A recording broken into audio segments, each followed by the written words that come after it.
dear students, welcome you all. 1867లో Russia నుంచి America కొనుగోలు చేసినటువంటి అలస్కా అనే ప్రాంతానికి రష్యా నుంచి విజిట్ చేసినటువంటి మొట్టమొదటి ప్రెసిడెంట్గా వ్లాదిమిర్ పుతిన్ చరిత్రలోకి ఎక్కాడు. సో అలాస్కాలోని యాంకరేజ్ అనే సిటీలో పుతిన్ మరియు డొనాల్డ్ ట్రంప్ల మధ్య జరిగినటువంటి ఒప్పందం చాలా చారిత్రాత్మకమైన ఒప్పందం. సో ఈ ఒప్పందంలో ఉన్నటువంటి అనేక రకాలైనటువంటి అంశాలు, what are the main important issues that happen between Trump and Putin can be the expected topics for your examination point of view. అది జనరల్ ఎస్సేలో కావచ్చు, or else in the case of other areas. Listen. And so Alaska is very near to the Arctic circle కి చాలా దగ్గరగా ఉన్నటువంటి Alaska ప్రాంతంలో ఈ Anchorage సిటీలో this agreement has been happen between Putin and Trump. So ఈ స్పెక్యులేషన్స్ వాటన్నిటికి సంబంధించినటువంటి అంశాల్లో భాగంగా what are the important things. Number 1, so Antarctica ప్రాంతంలో ఉన్నటువంటి అత్యద్భుతమైనటువంటి సహజ వనరులను అన్వేషించడం కోసం ట్రంప్ మరియు పుతిన్ల మధ్య ఒప్పందం జరిగిందని ఒక టార్గెట్ అంట. సో వై దిస్ అంటార్కిటికాలో అత్యంత అరుదైనటువంటి ఖనిజ సంపద ఉంది. సో బ్యాటరీ సెల్ టెక్నాలజీకి సంబంధించి కావచ్చు, లేదా విండ్ పవర్కి సంబంధించినటువంటి టెక్నాలజీలో ఈ వినియోగించేటువంటి అత్యంత కీలకమైనటువంటి మినరల్స్ వినియోగంలో ఆ అలాస్కా ప్రాంతంలో లేదా ఆర్కిటిక్ ప్రాంతంలో ఉన్నాయి అనేది one of the important argument. So that this agreement might be related with that particular area. Number 2, ఆ ప్రాంతంలో ఉన్నటువంటి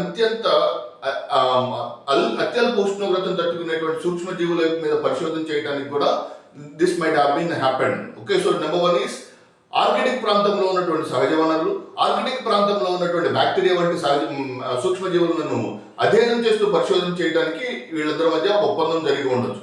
and second important agreement can be the ఈ యుక్రెయిన్ లో ఉన్నటువంటి కొన్ని కీలకమైన ప్రాంతాలను రష్యాకి అప్పగించాలనేది one of the important strong argument from the Putin ప్రధానంగా కొన్ని చాలా అంశాల పట్ల చాలా స్ట్రాంగెస్ట్ వాయిస్ వినిపిస్తున్నాడు. వాటిలో ప్రధానమైనది ఏంటంటే రష్యా యుక్రెయిన్ యుద్ధంలో యుక్రెయిన్ కి సంబంధించినటువంటి భూభాగాన్ని దాదాపుగా ఆక్రమిస్తూ వస్తున్నాడు.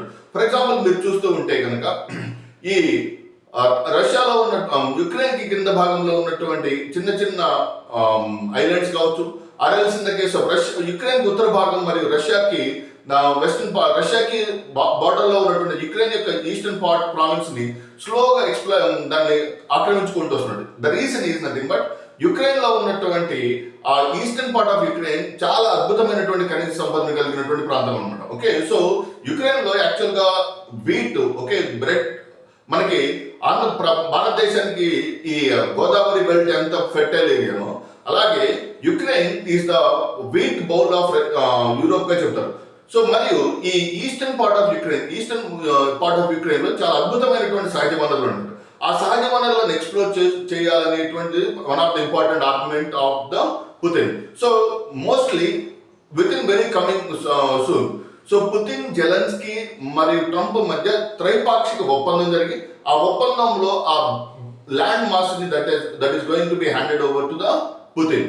So means Russia. So the point here it is these are the 3 agreements that are supposed to be happened between the Trump, Putin and Zelensky. So main thing is nothing but about the Arctic లో ఉన్నటువంటి సహజ వనరులు, Arctic లో ఉన్నటువంటి అత్యంత అరుదైనటువంటి సూక్ష్మజీవులు.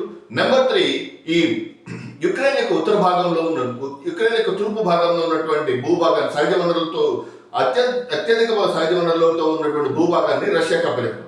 ఈ 3 అంశాలపైన ఒక ఒప్పందం కుదిరినట్లు ఒక అంతర్జాతీయ మీడియాకు ఓవాచారు. So the main important concept about this nothing but Anchorage city. So this deal happened at the city called as Anchorage city అనమాట. సో యాంకరేజ్ సిటీలో ఈ ముగ్గురు రష్యా మరియు అమెరికాల మధ్య ఒప్పందం జరిగింది. ఈ ఒప్పందానికి సంబంధించినటువంటి అనేక రకాలైనటువంటి డీటెయిల్స్ మీకు ఎగ్జామినేషన్ పాయింట్ ఆఫ్ వ్యూ చాలా important in terms of group 1 mains. So ఇక్కడ పాయింట్ ఏంటంటే ఈ కంటెక్స్ట్ లో ఇండియాకి what is advantage of India. So ఎప్పుడైతే రష్యా మరియు అమెరికాల మధ్య లేదా పుతిన్ మరియు ట్రంప్ల మధ్య సానుకూల వాతావరణం ఏర్పడుతుంది, ఆటోమేటిక్గా that will be good thing for India also. So 50% tariff తో కూడినటువంటి భారతదేశానికి చెందినటువంటి ఎగుమతులుకి సంబంధించినటువంటి అంశం కూడా అక్కడ ప్రస్తావన వచ్చి ఉండడానికి అవకాశం ఉంటుందని. గతంలో అనేక రకాలైనటువంటి కాన్ఫ్లిక్ట్స్, సో చైనా మీద టారిఫ్లు వేసినా, లేకపోతే ఇజ్రాయెల్కి సంబంధించినటువంటి అంశాల్లో కావచ్చు, ఇరాన్ యుద్ధంలో కావచ్చు, అంటే రష్యా సపోర్ట్ చేసినా కానీ రష్యా ఎక్కడా కూడా ట్రంప్ మీద ఒత్తిడి తెస్తూ తమ అనుకున్నటువంటి లక్ష్యాన్ని సాధించలేదు. సో ఇండియా మీద ఎప్పుడైతే ట్రంప్ టారిఫ్ వేశాడో ఆటోమేటిక్గా ట్రంప్ మరియు పుతిన్ల మధ్య ఒప్పందం జరగడానికి ఇండియా మీద వేస్తున్నటువంటి టారిఫ్ల భారం కూడా వన్ ఆఫ్ ద రీజన్స్ అని అంతర్జాతీయ అంశాల నిపుణులుగా భావిస్తున్నారు. So the point here it is, ఈ 3 అంశాలపైన ఒప్పందం జరిగింది. ఇది భారతదేశానికి చాలా ఇంపార్టెంట్ థింగ్. సో భారతదేశం ఈ రష్యా నుంచి దిగుమతి చేసుకున్నటువంటి చమురు మీద లేదా క్రూడ్ ఆయిల్ మీద ఎటువంటి టాక్సేషన్ ఉండకపోవచ్చు అనేది శాస్త్రవేత్తలు చెప్తున్నటువంటి ప్రధానమైన అంశం. So that is a very important concept. So I hope you understand. Thank you very much.